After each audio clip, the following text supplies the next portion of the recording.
नमस्कार दोस्तों, आप सभी लोगों का इतिहास भारत में स्वागत है।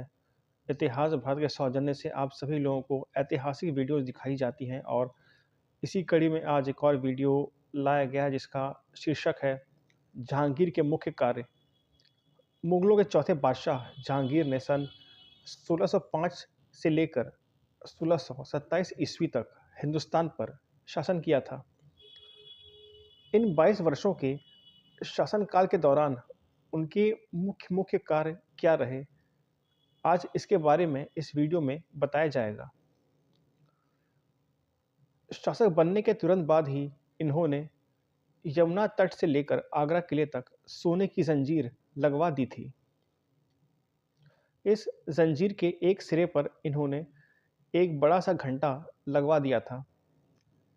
ये जंजीर वास्तव में उन लोगों के लिए लगाई गई थी जिन लोगों को सम्राट से न्याय चाहिए होता था। न्यायार्थी द्वारा जंजीर हिलाने के बाद न्यायार्थी को सम्राट के सामने प्रस्तुत किया जाता था और इसके बाद सम्राट अपने फैसले सुनाया करते थे। जहांगीर के इस काम के कारण ही इनको एक न्यायप्रिय शासक माना जाता है।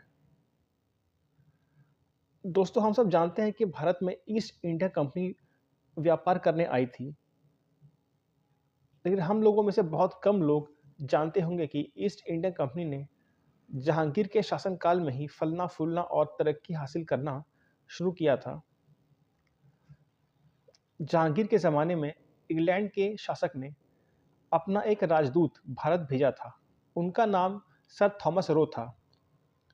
थॉमस रो भारत आए और जहांगीर से मिले। उन्होंने जहांगीर के सामने ये प्रस्ताव रखा कि वह ईस्ट इंडिया कंपनी को सूरत में कारोबार करने का अधिकार दे दें। जहांगीर इसके लिए राज़ी हो गए और ईस्ट इंडिया कंपनी को सूरत में कारोबार करने का अधिकार दे दिया गया। यही ईस्ट इंडिया कंपनी बाद में जाकर इतनी मजबूत हो गई कि इसने हिंदुस्तान पर कब्जा करके इसे अपना गुलाम बना लिया। लेकिन इसके लिए जहांगीर को उत्तरदायी ठहराना ठीक नहीं है, क्योंकि ईस्ट इंडिया कंपनी औरंगजेब की मृत्यु के बाद ही तेजी से उभरना शुरू हुई। औरंगजेब के शासनकाल तक ईस्ट इंडिया कंपनी भारत में सिर्फ कारोबार ही कर रही थी। जहांगीर के मुख्य कार्यों में उनका एक मुख्य कार्य था चित्रकला को बढ़ावा देना। जहांगीर की चित्रकारी में गहरी रुचि थी। वो खुद भी चित्रकारी किया करते थे। उनके दरबार में कई तरह के चित्रकार थे, जिनमें कुछ हिंदू तो कुछ मुस्लिम थे। उनका शासनकाल मुगल काल की चित्रकारी का स्वर्ण युग माना जाता है। दोस्तों, अगले पॉइंट पर जाने से पहले हम आप लोगों से रिक्वेस्ट करेंगे कि आप लोग इतिहास भारत को सब्सक्राइब करें और वीडियो पसंद आए तो वीडियो को लाइक करके शेयर करें और अपना कमेंट ज़रूर ड्रॉप करें। जहांगीर के शासनकाल में उनके द्वारा किया गया एक अन्य मुख्य कार्य था उनका नूरजहां से विवाह और प्रशासन पर नूरजहां का प्रभाव। जहांगीर से शादी के बाद नूरजहां ने प्रशासन में रुचि लेना शुरू कर दिया था।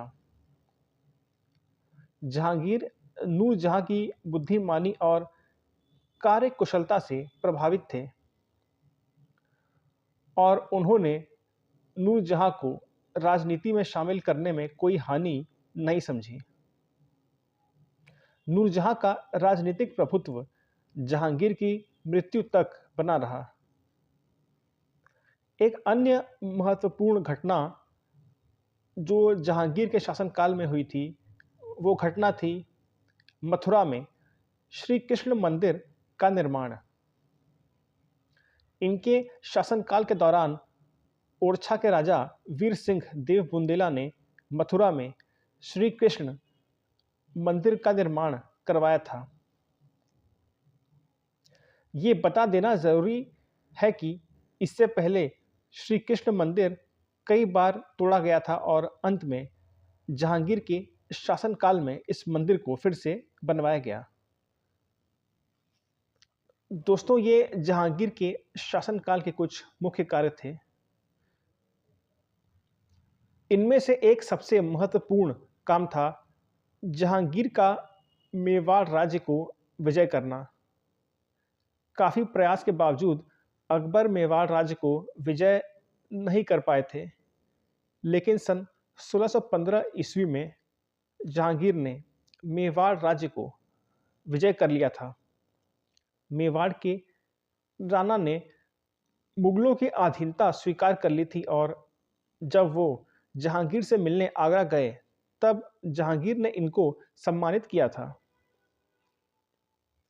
जहांगीर को प्रकृति से काफ़ी लगाव था। कश्मीर उनकी पसंदीदा जगहों में से एक थी। कश्मीर में ही इन्होंने विश्व प्रसिद्ध शालीमार बाग बनवाया था।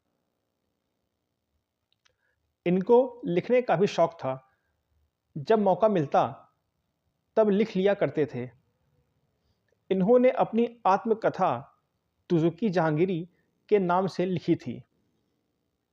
अपनी आत्मकथा में इन्होंने अपने दोषों को सहजता से स्वीकार किया था। तो दोस्तों, ये जहांगीर के शासनकाल के कुछ मुख्य कार्य थे। अब मुझे इजाज़त दीजिए दोस्तों, मैं फिर आऊँगा एक नए वीडियो के साथ। नमस्कार, good bye and take care. जय हिंद, जय भारत।